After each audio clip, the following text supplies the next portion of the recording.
And we are live. Welcome to the war room, guys. Things are escalating very badly in Syria, and the mainstream media is just not talking about it. And that's why we're going to be sharing it right now. Help me share this with the world. What the mainstream media is not going to be doing, we need the help of the followers here that are going to be doing that, because I'm going to explain to you right now, it's looking very, very bad. To those of you who don't know, my name is Mansour. I'm an Israeli. I was born and raised in Israel. I'm a Druze. I served as an officer in the special forces, and I have relatives and friends living in Syria, and I feel obligated on their behalf to share what the mainstream media is not sharing with the world. Now, why am I doing this? It's because I'm a human. It's because I care. And not like the pro-Palestinian demonstrators who just chose to wake up after October 7, but honestly, they don't care what's happening in the world. I was caring when there was a massacre in Sudan. I was volunteering with the Sudanese. I was caring when there was a massacre in Syria. I was sharing posts about it because I care. I was caring when there was October 7 in Israel to my Jewish friends, brothers and sisters. And I was doing what I could to help share and expose and bring the truth about it. And right now there's a massacre that is happening to the Druze in Syria. And we need to bring it to the table. To run you a little bit through what's been happening, they claimed that there was a video, an audio recording of a Druze insulting the Prophet Muhammad, and then the Islamists, the Muslims there, chose that excuse to go and to try to genocide all the Druze. They went and Sahnaya and Jaramana, they basically sieged these two province neighborhoods around Damascus and started fighting the Druze. The Druze were fighting back, but they ran out of weapon and ammunition, and they were found to be blocked, so no one can come and send them support. Now, the Druze from Sueda, which is the main area of the Druze in Syria, tried to send the convoys. Some of you have seen these videos. Hundreds, if not thousands, of cars and vehicles with people from their homes going to protect and defend the innocent, the brothers and sisters who are being sieged right now by radical Muslims. But these convoys were ambushed and stopped by the government. Nonetheless, by the government. And here where things get really dire and very, very interesting. The two Druze neighborhoods that I just mentioned have fallen. They're right now being captured by Muslims. They're piling bodies in the streets. They're picking up people on pickup trucks and driving them, probably to execute them or to kidnap them. These are images that we've seen in October 7. Now we're seeing it all happening again. Now this time is October 7 of the Druze in Syria. And what is the media doing? Silent. Why is that? I don't know. Well, I have my own theories, but it's very, very concerning. Now, right now they're sieging the area of Sueda, the main area of the Druze. The government is sieging them. And what they're doing is they're basically giving them an ultimatum. They have close the internet, shut the electricity on them, so no one can film or record the atrocities that is happening right now there. And they're telling them, surrender or we're going to go and kill you. And when they're telling them surrender, they're saying, we want you to give us all your weapons. So the government in Syria right now, instead of protecting the minorities, which is the Druze, the Christians, the Alawites, the Kurds, what they're doing is they're trying to disarm them, trying to take the weapons from them while leaving the weapons in the hands of the ISIS and Al-Qaeda.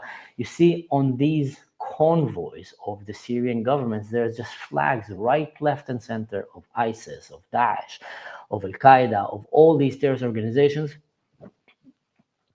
And they're trying right now to negotiate with the Druze to surrender. The Druze in Sueda are the strongest Druze stronghold. If they surrender, they're done. That means that their life is in the hand of these radical Muslims. Now, the difference between October 7 that happened in Israel and October 7 that is happening in Syria is that in Israel, when Hamas invaded Israel and came to massacre and slaughter the Jews, the same style that we're seeing right now in Syria that has been happening there for a long time, the civilians and just regular people jumped out of their trucks and cars and drove to defend and hold the line to save innocent lives. And they were fighting there for hours by themselves until the army was able to organize and come and defend Israel, defend the people in Israel. In Syria, it's exactly the opposite. The radicals, just like Hamas, they come and try to slaughter minorities, to do their own October 7 on them. And what happened is the government supports them. So imagine you're living in a country where it's run by a terrorist organization. And that is exactly what we're seeing right now in Syria. It's run by a terrorist organization, and they're proving again and again, instead of protecting the minorities, they're trying to disarm the minorities. They're sieging on the minorities. They're cutting the routes for them so they can't get supplies. They're cutting the internet on them. And that is very, very important. Some of you might have seen some videos, very horrific videos, where they're having some Druze men, religious people, begging on their knees, and they're going around shaving their beards, just like we saw in the Holocaust, and hitting them and making them make noises like cows and sheep, like, animals of the field. And then you hear someone in the background saying, shut the TV, stop recording, stop, and the guy stops recording. And we've seen that happening several times. And why is that? And I've been getting this, by the way, for information from my Syrian friends.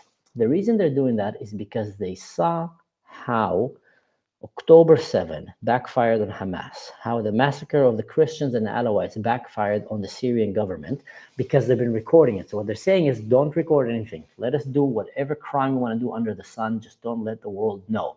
And that's why it is very crucial that we stand beside the minorities in Syria. Now, Sueda have not become only a harbor, a safety, a basin for the Druze where they can protect themselves. The Christians, the Alawites, and many other groups, even some Kurds, have ran down to Sueda, hoping to have protection from the government of Al-Qaeda, of Jolani, that is coming to slaughter them. So if Sueda falls, we're going to be witnessing the annihilation of all minorities in Syria. Let that sink in. If the Druze fall in Syria, we're going to be witnessing a slaughter and annihilation of all the minorities in Syria. This is just mind-blowing, and I don't know why the Western media is not covering this. One very interesting thing on that siege that we're having right now, by the way, the reports from what I've been hearing from my friends and relatives from Syria is that there's approximately 500 Druze that have been slaughtered. There's what I've heard. Again, I am not an official mainstream media. I'm a one-man army here. I'm doing it all by myself. I'm getting information all day long from my friends. I'm reading. I'm watching the videos that you're watching. I'm hearing phone calls. It's very late at night right now. I haven't been sleeping because I've been trying to get this information to bring it for you, because the media is not bringing it.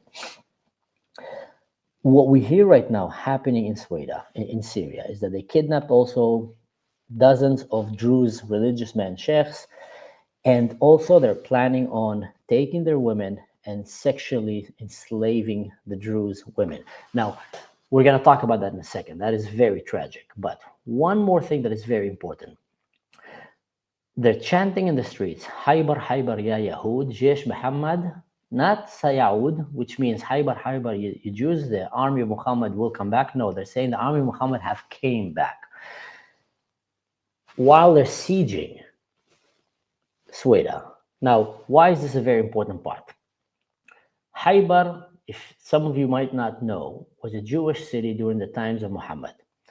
And Muhammad came, the prophet, the warlord, with his other warlords and army, and sieged the Jewish city to conquer it. The Jews fought back, and then they held their defense in their walls.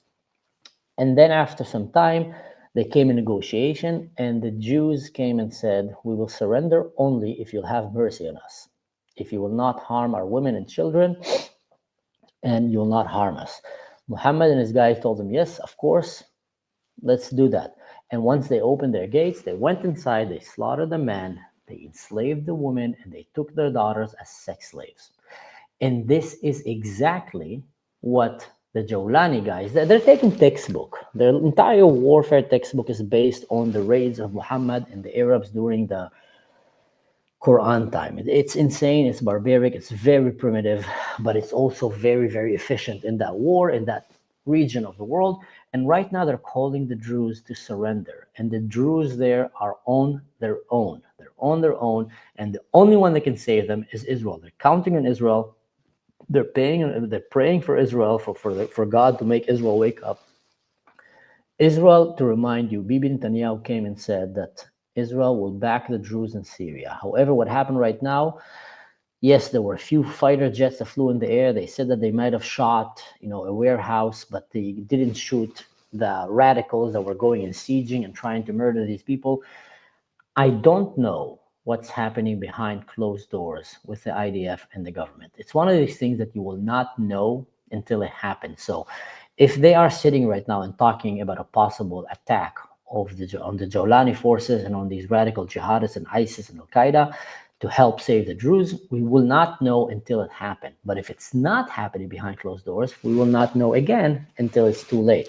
And that is why it is important that we bring this awareness up. And Elon Musk, if you for any chance get to hear this video, now would be a very good time to bring a Starlink over Syria.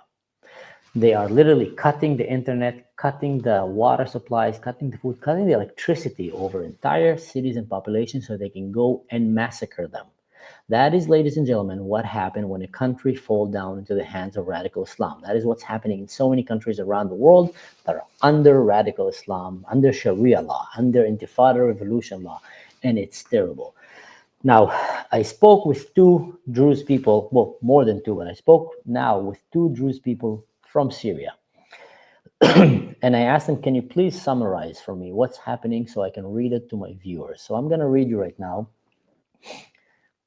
One is written by my relative. That's the guy, any of you who's following my YouTube, when I told you that I helped save the life of a relative of mine and smuggle him out of Syria before the army came and kidnapped him during the times of Assad or Al-Qaeda or ISIS came to kidnap him. So that's the guy that I helped rescue from Syria, and he's now living in Europe. And he wrote me this. At the beginning of the revolution, before the fall of Bashar al-Assad regime, the Druze and other minorities allied with the Sunni Muslims against the Assad regime. The Sunni Muslims have promised the other religion minorities freedom, safety, and participation in the government.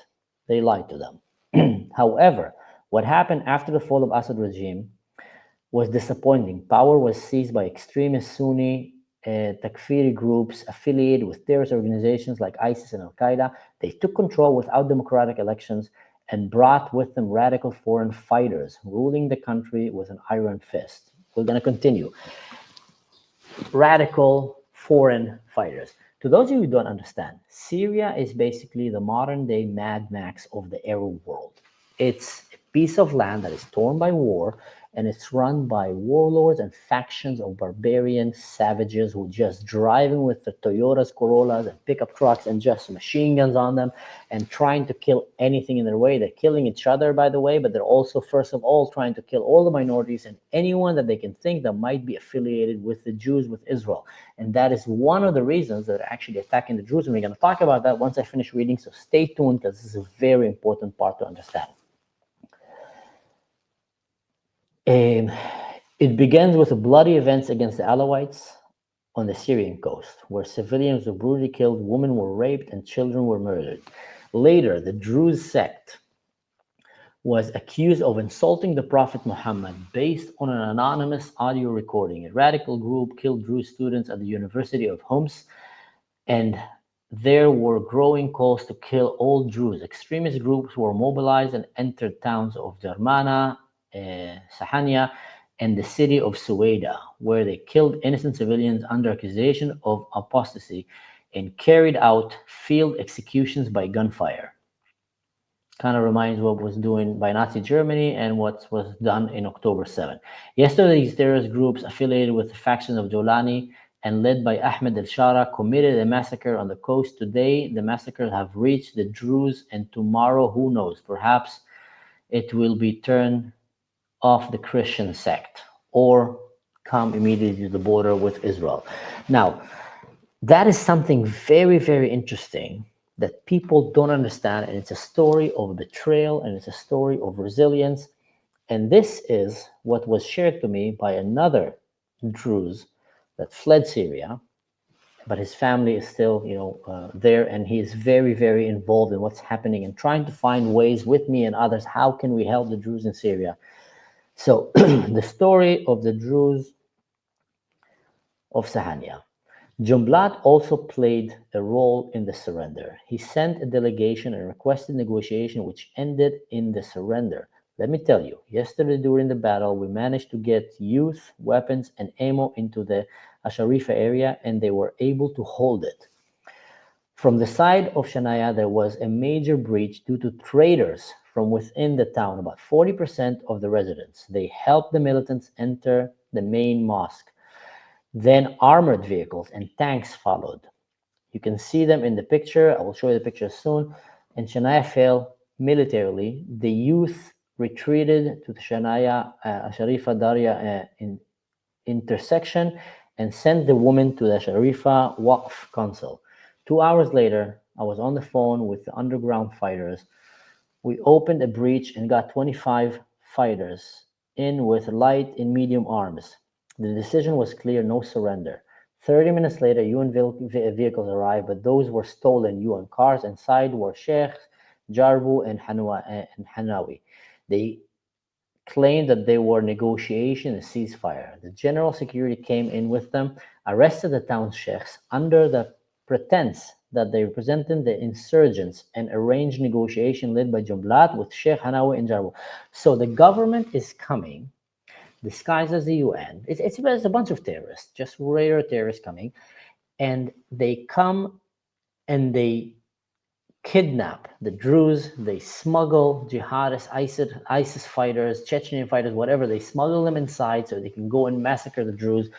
During that time, general security started detaining our youth, and our fighters began withdrawing towards Sueda. We have over 100 martyrs, 300 injured, and many detained and kidnapped. I've heard numbers between 100 to 500. It's very hard to know because, like I said, they're cutting the internet off.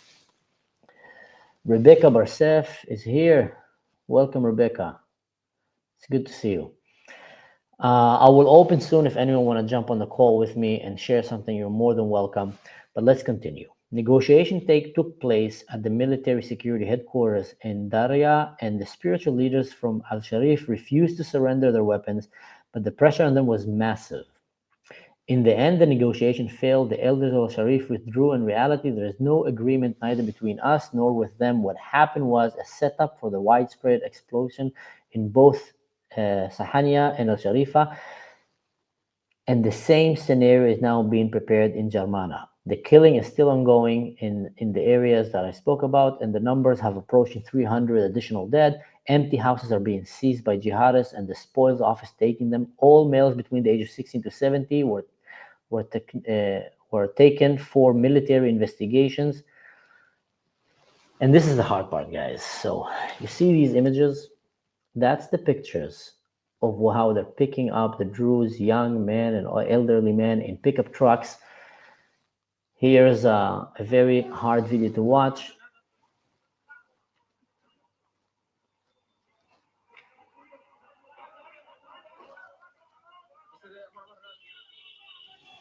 As you can see, these are very, very disturbing images of what is happening in Syria. The mayor of Shani Hassem and his only son, Haidar Warwar, were martyred after being executed by firing squad. Yesterday, Martyr Hassem appeared in a video on the Syria channel, etc., etc., etc. Now, I want to read for you something very, very concerning. Again, it's very hard to know what is happening. So, viewer discernment is very, very important here. Study for yourself, learn for yourself, gather as much information as you can. I'm just one guy who's trying to help innocent people from being slaughtered, and I might get things wrong, and I do my best to not get things wrong, but there is a report that was sieged, and it's this one, and I'm going to put the picture here so you can read it as I'm talking. Extra camera, share screen.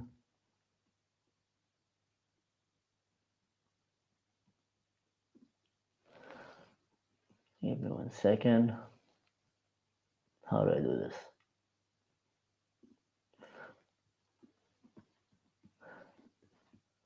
Sorry guys, this is just me being a boomer. Let's see. Here we go.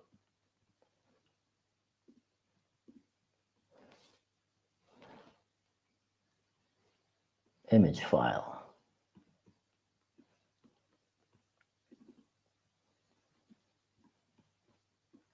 All right. So let's read this together. This allegedly was a report that was sent by some of the jihadists as they were talking before the invasion to the Druze communities. And I'm going to explain to you right now, because there's a very interesting theory. I don't think it's a conspiracy theory. It seems too reasonable to be. And even if it is, a lot of conspiracy theories nowadays turn out to be not conspiracy. So let's read this.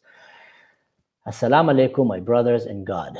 I am the El-Kanjar. I sent to you by Zid. I wrote to you 2 days ago regarding to the spoils.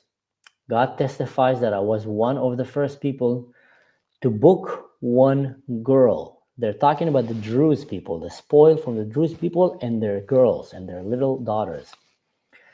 And this time I wrote to you earlier so you wouldn't say to me as the last time that there are nothing left. The jihadists will control on Sahnaya and Jaramana and the number of sabaya. Sabaya is a word that they use in Arabic to identify a girl that came to age, a girl that is mature enough to have sex with and to enslave her as a sexual slave. It's also just a name for a girl, but that's kind of the definition of that word for people who don't understand Arabic. And in Islam, we know that the bar for which age you can marry a girl varies. Some countries are trying to be like modern, Western societies, but many, it's very, very low from the age of 12, some even 9 and even less. The jihadists will control Sabaya will be many. No need to repeat the specification which I want because you already have them from the last time. I'm sure that you're going to give one if the Sabaya. And remember, the most important thing is the money, that the money is ready. Don't forget, don't forget me. And I'm sure about the attack. Maulana will be happy from you if you give me one girl as a sabaya because I am from his side. Thank you, brothers. I'm waiting for your response. Assalamu alaikum. How do I get out of this?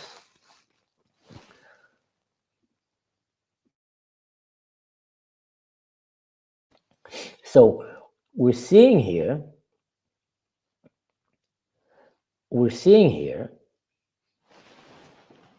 live a genocide attempt of a minority community. We're seeing live here how they're taking men and young guys and older people in pickup trucks to execute them, to kidnap them, to interrogate them, and how they're coming and wanting to take the girls of the Druze. Now, this has been happening for quite some time in Muslim countries because the Druze living under Islam at some times had to pretend not to be Druze.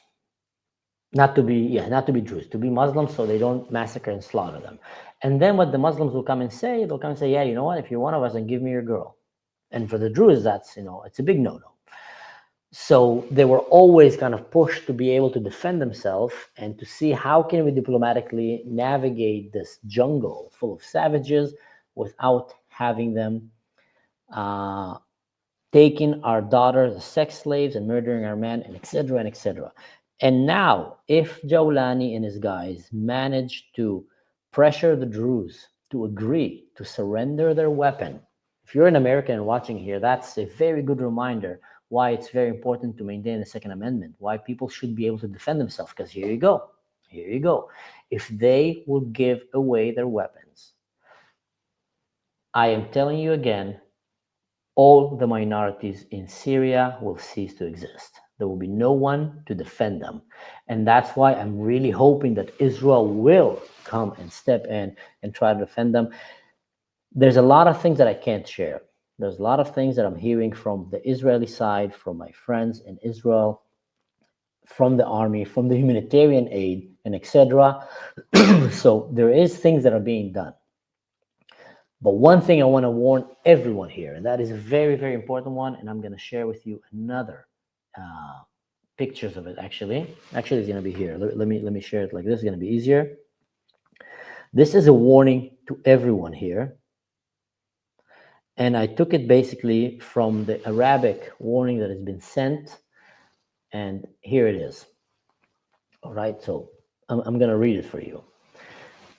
If anyone here is in a group that have Syrians in that group. Good evening, everyone. Anyone who is any group that has people or brothers from Syria, I leave it and don't send anything there. They stole the phones of those from our group who were killed and are sending messages using their names and seeing everything that is being shared in those groups. They just contacted us and asked us to spread this to everyone. So what's happening here right now, if you have Druze friends in Syria that you've been talking to, and you were in some Telegram group or WhatsApp group with these people, I know it's very hard.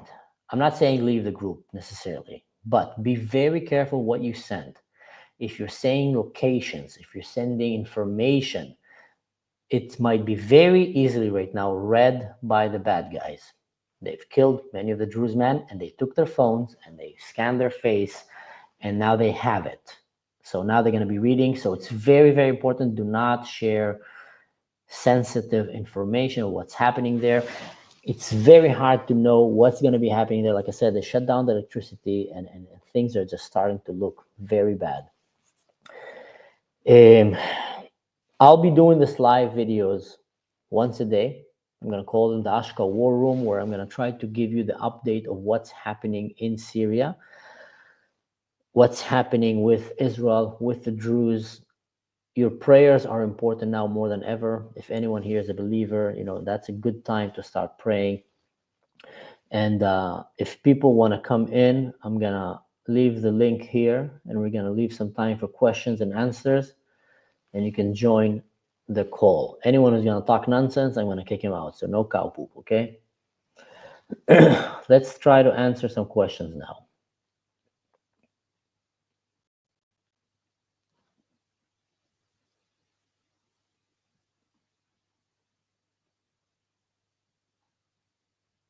Actually, here's another very interesting thing.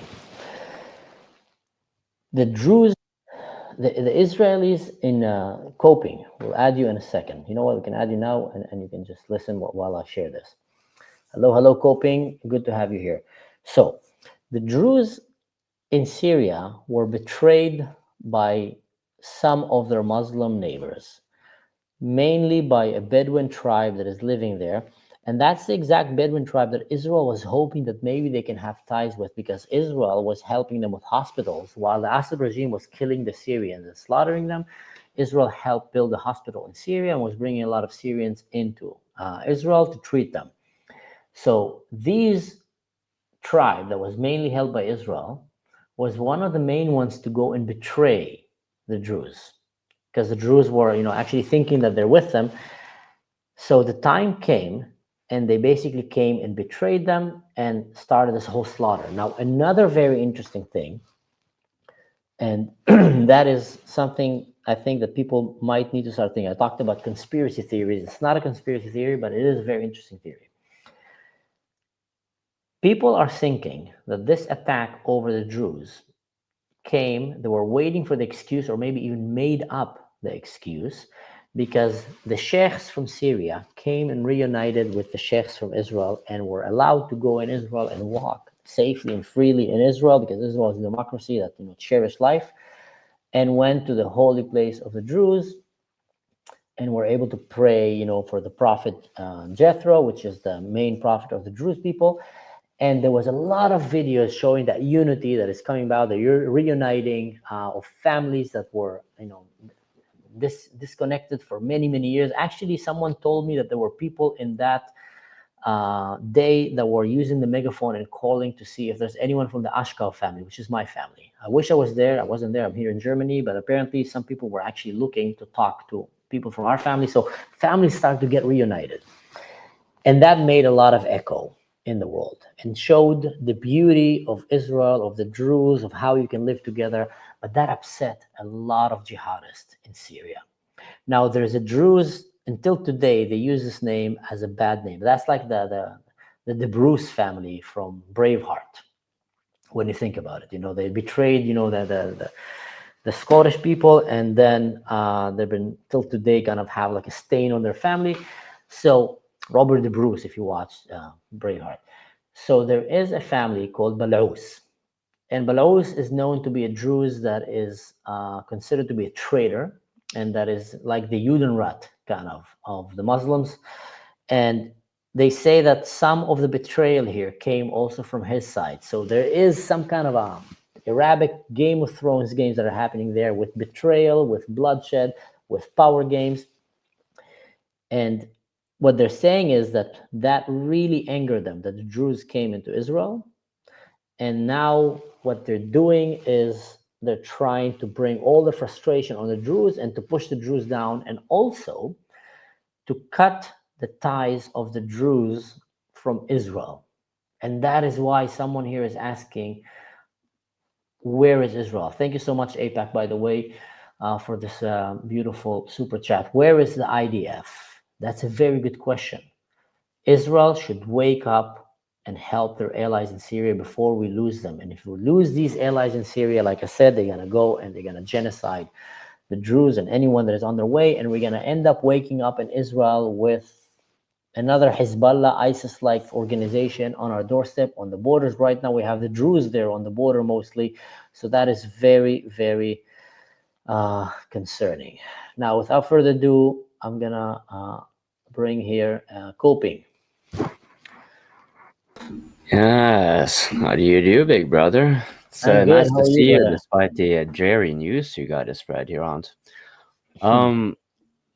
First, I just want to share my sentiment. It kind of piggybacks on our previous discussion, and it's I think it holds true. It makes a very little sense for Israel not to intervene because, as stated, like Israel needs what it really needs for its future is stable neighbors, be it through normalization, or in this case, having a friendly population. But we shouldn't assume that the government is operating logically enough by itself. So I don't think it's wise for us to be complacent. I do think it's actually we should be, until we are sure if the IDF is doing anything, we should make it at least clear that there's definitely popular support for the IDF to move in. And in that regard, I kind of see quite a lot of good suggestions coming on in the live chat, but therein comes the issue of organization. Right, so I kind of pointed out, Tal made a short video that's very easy to share and will be highlighting so people be aware of it.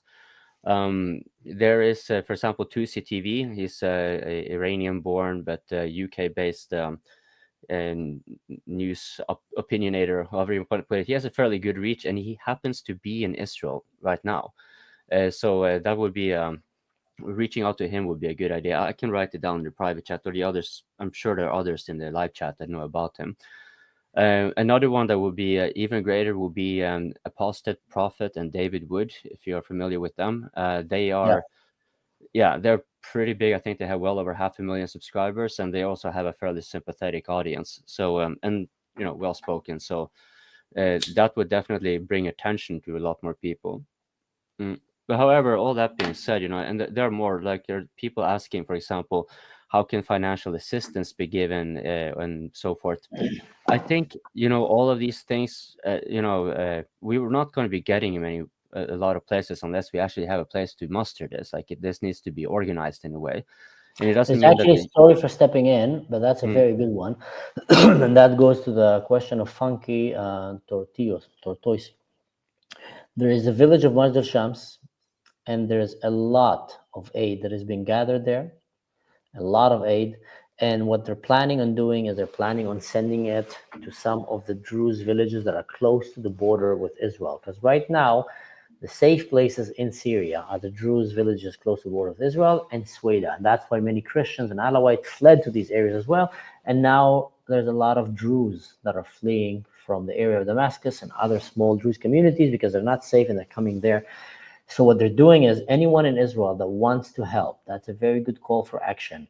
You can contact people from the north. They will probably know how to guide you, or from Majd al-Shams directly if you have.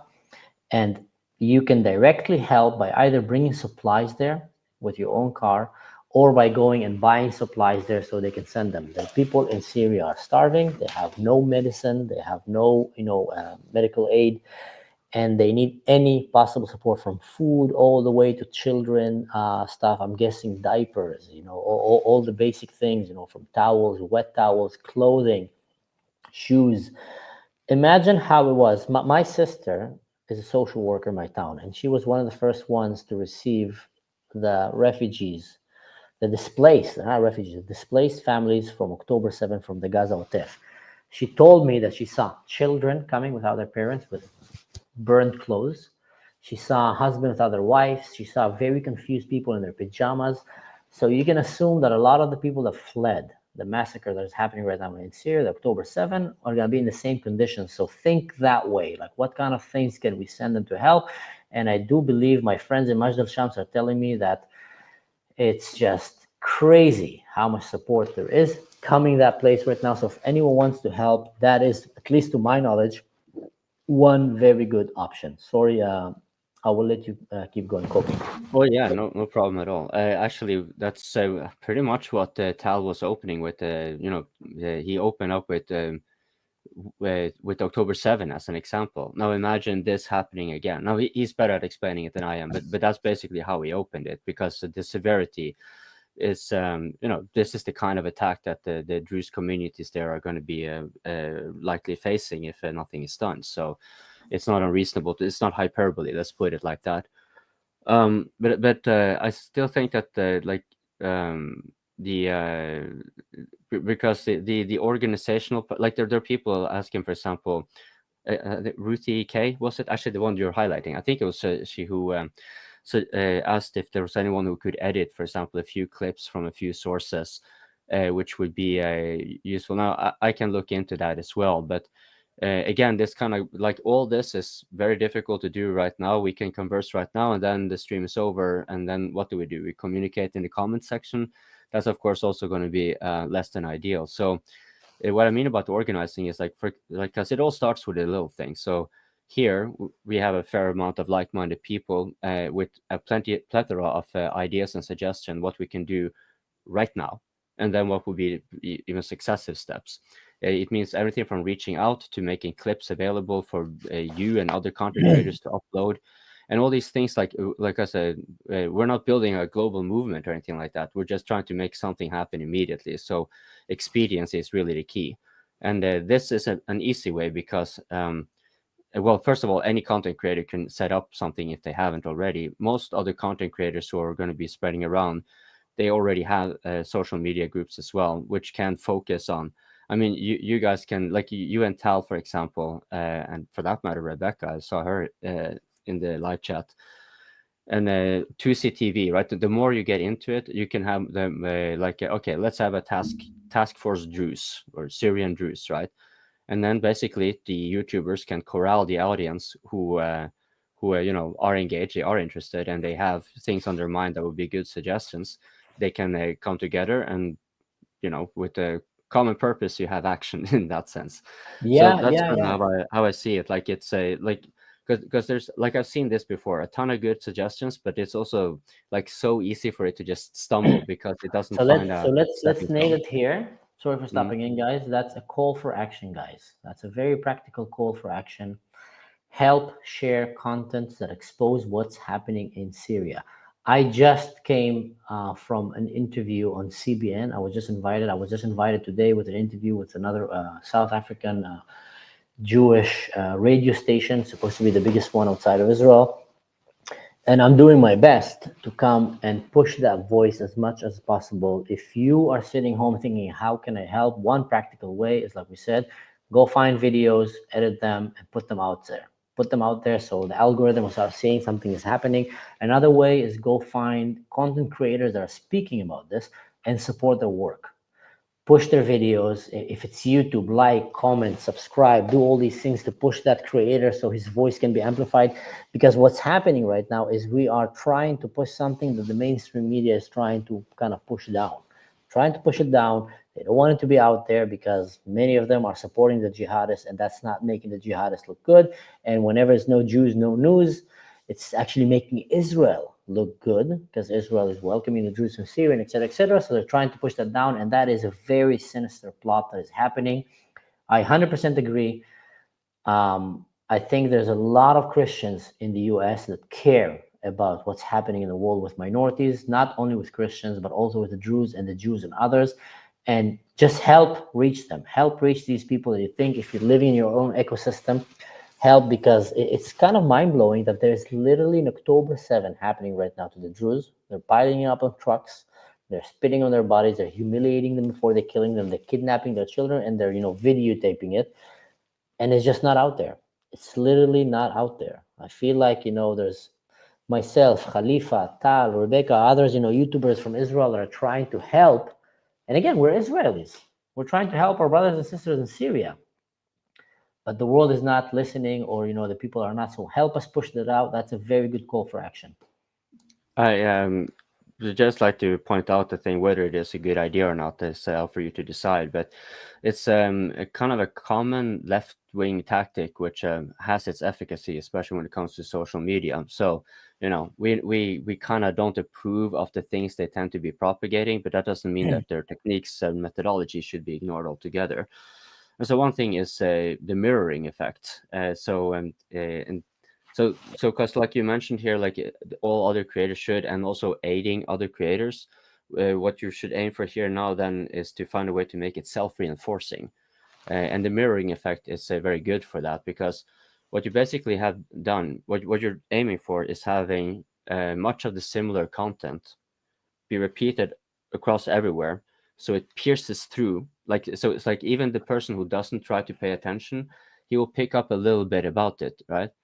And when you have this related with, like you mentioned, you're Tal, Rebecca, you're Israelis, and that's going to be putting you already at a disadvantage, because algorithmically, it's going to be exposing to, the same similar, so to speak. But if you manage to get some of the others who are, granted, they are going to be still posting and making videos that are sort of aligned, like AP and 2CTV and stuff like that.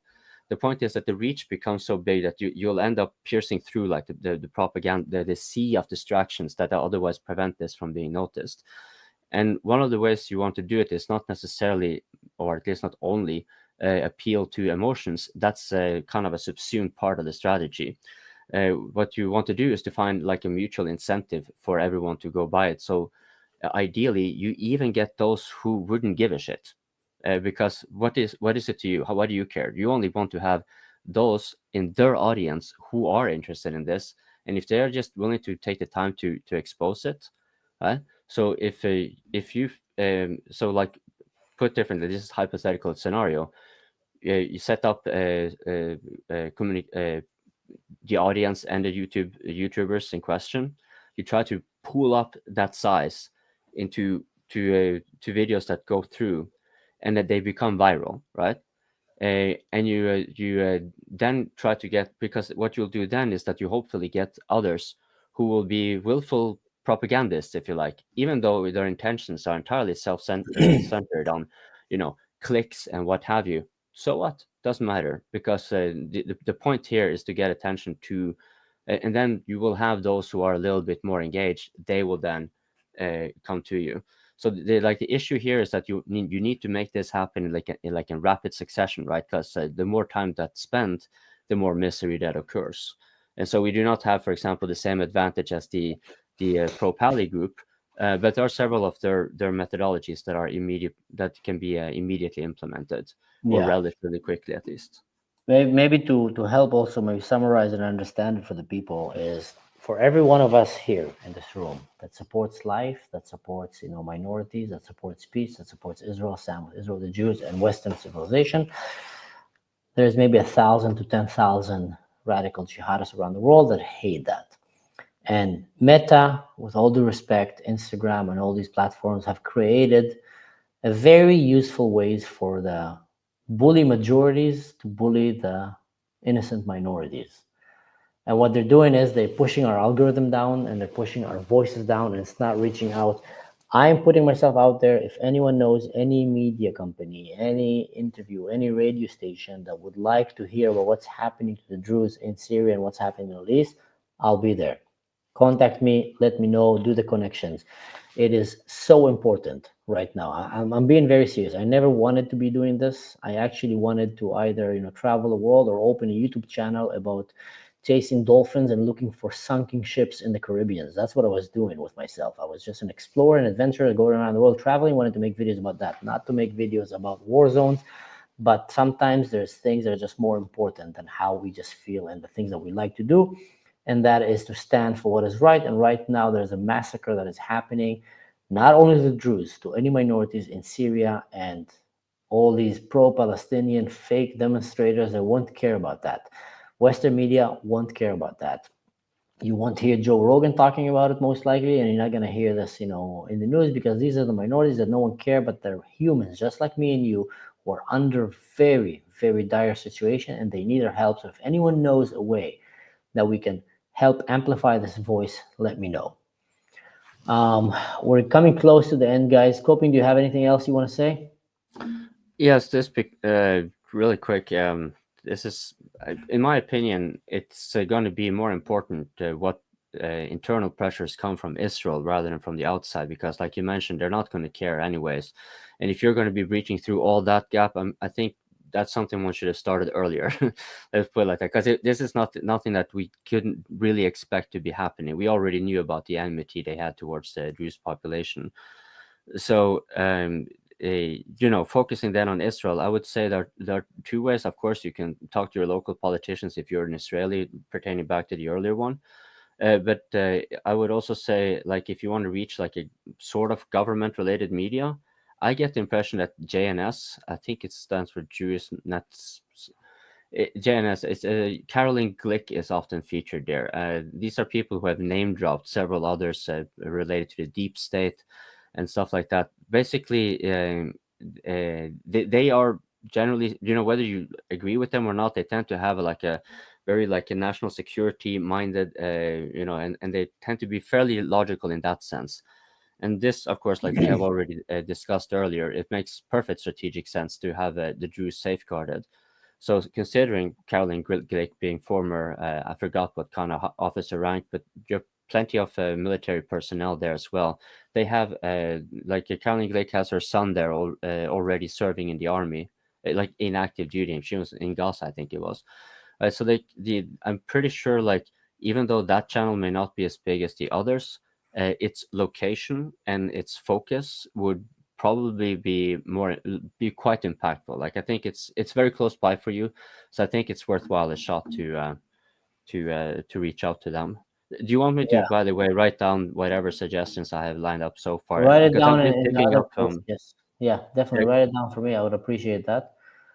Yeah, Carolina is now Bibi's advisor. I don't know. Well, thank you so much, Coping, no for problem. you shared here.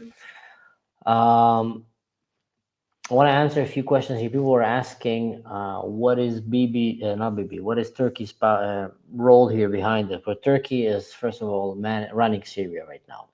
Turkey is jumped on this real estate opportunity to take over Syria and to try to advance, their dream to become the leaders of the Muslim world and to bring back the golden age of Islam. That's, what Turkey is taking right now, which is a very sad path, because there used to be days they were trying to join Europe, but now they're trying actually to grow in a complete radical way. And that's up to the Turkish people if they let their government lead them that way or not. But what's making it more difficult for the Druze is that Turkey is arming the rebels and the Al-Qaeda guys in Syria. So they're getting, military graded weapons, and they're getting supplies, and they're getting, tactic advisors, and probably even, strategic advisors of how to do, what to do. And maybe that's what happened here. And that's the reason that this attack happened. Many people are connected that also with the fires in Israel, the Druze holiday, the Jewish holiday, all these things happening at the same time. It doesn't seem too much like a coincidence. I don't know who is Carolina. People are mentioning this name. Rebecca said, Carolina. I don't know who is Carolina. But yeah, guys, any way that you can help, this is a call for action. If it's by bringing supplies and support to the northern border of Israel so it can be sent to the Druze, if it's by amplifying this so it can reach Western media, there is innocent people right now that are terrified, hiding in their houses, and women that their husbands were murdered, and they're just hugging their children and trying to protect them from having the same fate that we saw on October 7th, that we saw the Christians and the Alawites are happening. This is very terrible. I see Leah here.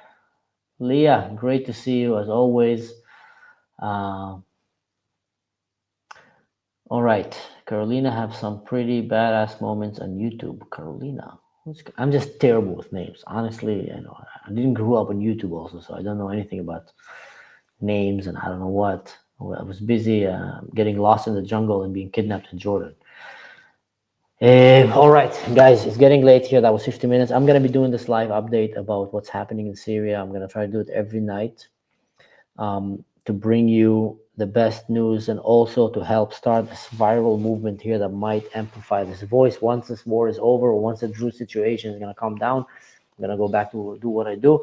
So forgive me if you won't see as much videos that I'll be uploading because it takes time to edit it and to do it and prepare it. And right now I'm very engaged with what's happening in Syria. I will still try. I don't want my channel to fade to the horizon, so I'm going to still try to push some content there. But I appreciate, like I said, please understand I'm only doing this by myself, which is a good reminder, by the way. If anyone want to find a way to support my channel, go and check my Patreon, where you can find practical, direct ways to support the work that I'm doing, because I'm doing this out of my own free time, my own free will, and right now out of my no free time, even trying to see how can I help here. Post another short and I'll get it shared on social. Noam Saint said that. Thank you, Noam. All right, guys, I think we're done for today. Thank you so much. God bless, stay safe, and keep praying for the Druze.